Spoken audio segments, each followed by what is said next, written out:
Hello, and thanks for joining us on our second Throwing Your Parents Under the Bus podcast.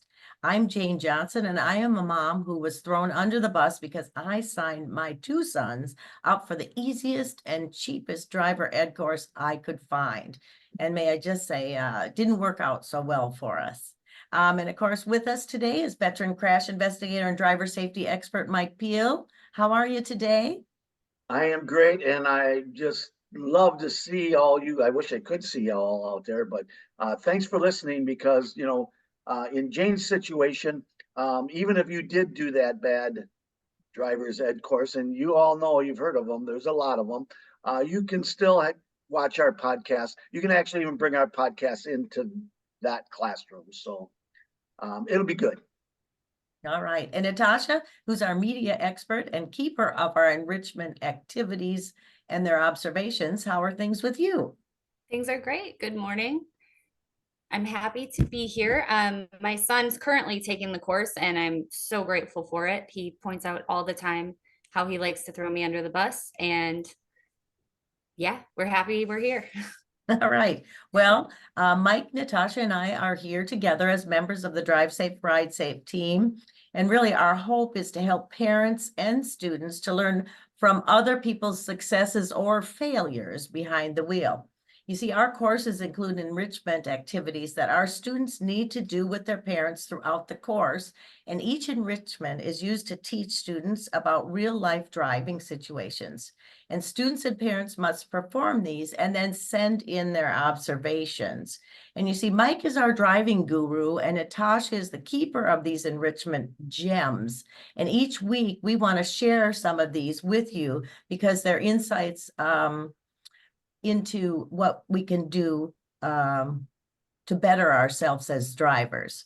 So with that said, Natasha, let's start with the, let's see, we've got, on this episode, we're going to hear from students who observed hazards on a hill, weird gadgets in the car, and learn why Mike says start early and never stop.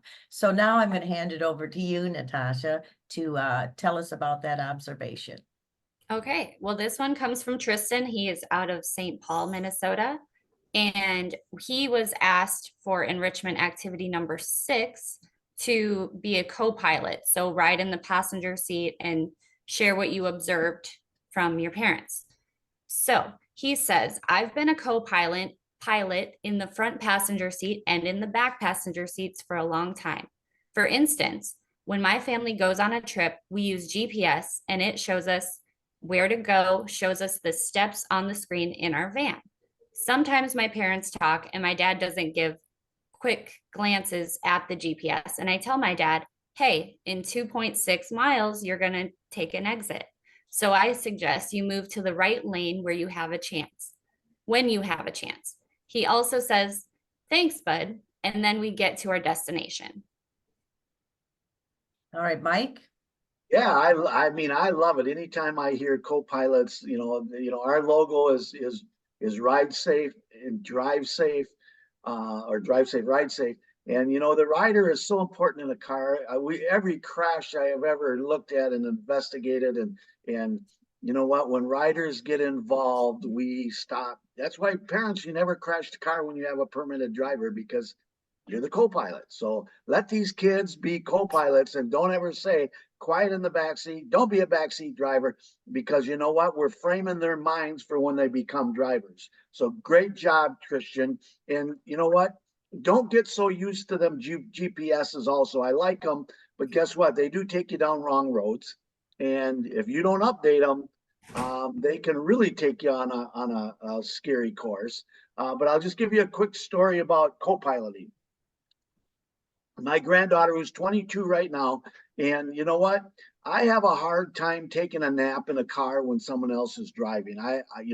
Because of my life in the driving industry, I need to be aware of everything. But my granddaughter, who's 22 years old, I can take a nap with her. I can't with my wife, and my wife's not here, so I can say that. Yes. And the reason is when she was 2 and 3 years old, when we would drive in the car, I always asked her, is it okay your way? One day her mom was talking to her through the mirror, and I said to her, I said, anytime you see your mom's eyes touch this mirror and look in the back seat, I want you to tell her, get her eyes back on the road. I would, as her brothers got older, her younger brothers, and they were in the car, I asked them, is it okay your way? Is it okay? Can we go now? What's that car going to do there? And you know what? Over the course of their growing up, they started to be the Tristan in the back seat, and they started observing the moms and dads. Their dad wouldn't even drive with them anymore. That's how bad it got. But her first school day, when she went on the bus, at the end of the school day, the bus driver actually got out of the car and went to my daughter, which is her mother, and said, what's with the kid? Every time I make a move in the bus, she's telling me, you broke my hip. You need to get your eyes back on the road. But that's what we do as a co-pilot that gets taught young. So parents, get those kids looking earlier. It's just a good thing. It is, Mike. That's a great story. And the idea that you have students that are already looking out in seeing how people drive and the things that can happen on the road, if they already understand that before they start driver ed, they're ahead of the game, which is wonderful. So get your face out of the phone and get it looking for your life. That's right. That's right. All right, Natasha, do you have another one? I do. Yep. This one is also from Tristan.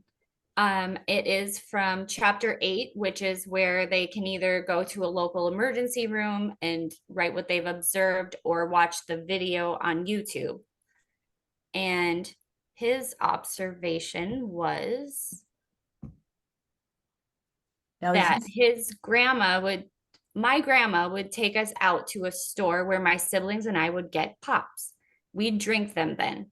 On the way to grandma's house, we'd take a road with hills to make us burp. We thought that was really fun. We do that on 2 of the hills. There were, however, many other hills, but we only did 2 hills for safety. Also, the 2 hills weren't back to back, so the chances of getting in an accident would be lower. Also, my grandma did it at speeds that were reasonable, where we'd still have that feeling and burping without needing to go very fast like the girls in the video. Grandma. Okay, so I just see disaster all over that. And just so you know, I am a safety expert, and fun is fun. Remember, we can all jump on the bed till one falls off, all that. Sooner or later, when we're having fun and it gets out of hand, things go wrong.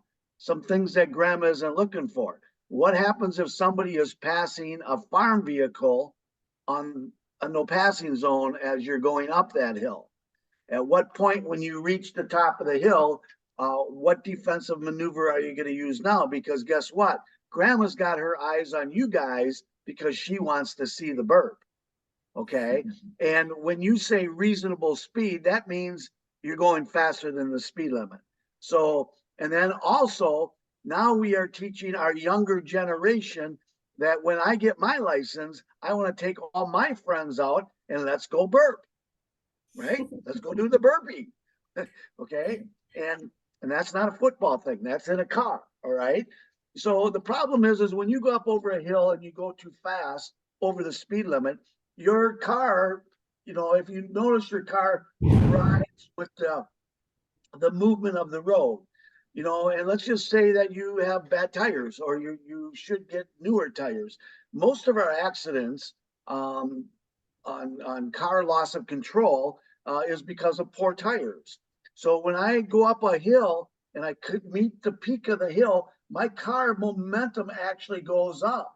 You can actually bring these tires off the ground.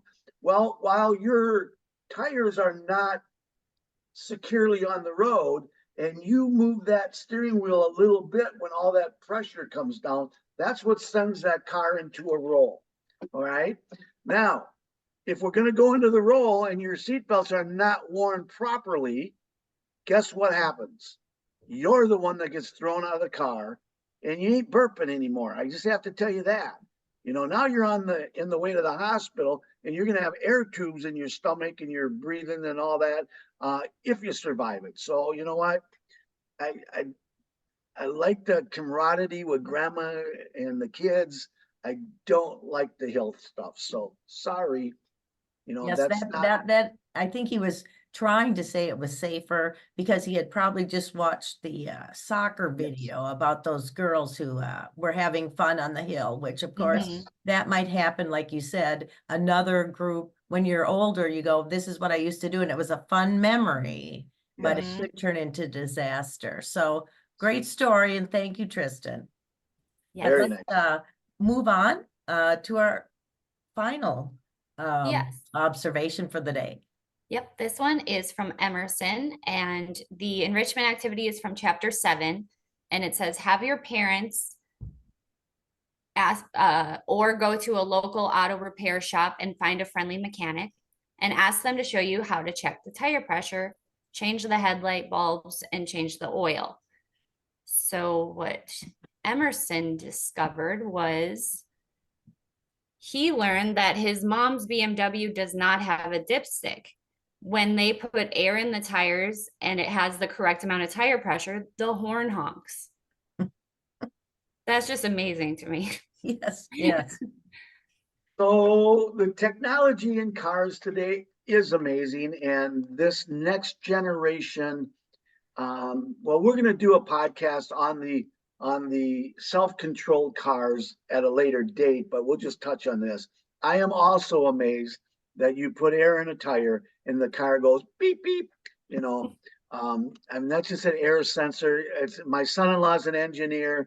I sometimes just shake my head. I said that doesn't make sense. We're going to have kids jumping in the back seat while their cars are going down the road. They're going to kiss their girlfriend and then jump back over the front seat. We can't have these self-driving cars. One of the enrichments that we do, like Natasha was saying, is we're trying to get the kids to learn what the car maintenance part of a car is. And it's very, very important in a driving career if you want a car to last. We need to change the oil. We need to keep the tire pressure where they need to go. We need to rotate the tires. So getting them involved in the maintenance of the car, parents, is a great thing because it makes your car last longer. And cars aren't $2,500 anymore. I'm sure you're aware of that. And we asked them, a mechanic, to show you how to change the oil. I'm not a change your oil guy because it is so inexpensive now to have your dealerships do it. They top all the fluids out. They check the brakes. There's so many things they do that make that car safe, and they can make you aware of the wear and tear that's going on. So, whatever, if you're the mechanic person, great. But if you outweigh the cost of changing oil versus a dealership doing it, there's not a lot of difference there, maybe $20, 25. So anyway, great job. Great job. All right. Well, thank you guys. And before we sign off, of course, we want to thank you for joining us today. We really appreciate people listening. And as Mike suggested, if you want to use our podcast information to start a discussion with either your parents or maybe some people in your classroom who are also taking driver ed, we are happy to give this out to you for free. And you can also email us your thoughts or your own driver observations or questions you might have about the rules of the road today. You can go to DriveSafeRideSafe@gmail.com. Now, if you're interested in watching a replay of our podcasts or video versions, you can go to our website link, which is DriveSafeRideSafe.com/podcast/link. We're also on YouTube. We are Drive Safe Ride Safe 1, and that's the number, not the word. Until next time, Mike, what do you have to say? Well, always remember, be a safe driver, but more importantly, ride safe. All right. Well, again, we appreciate you, and this ends our episode 2 of Throwing Parents Under the Bus. We thank you for joining us. Bye. Bye. Bye.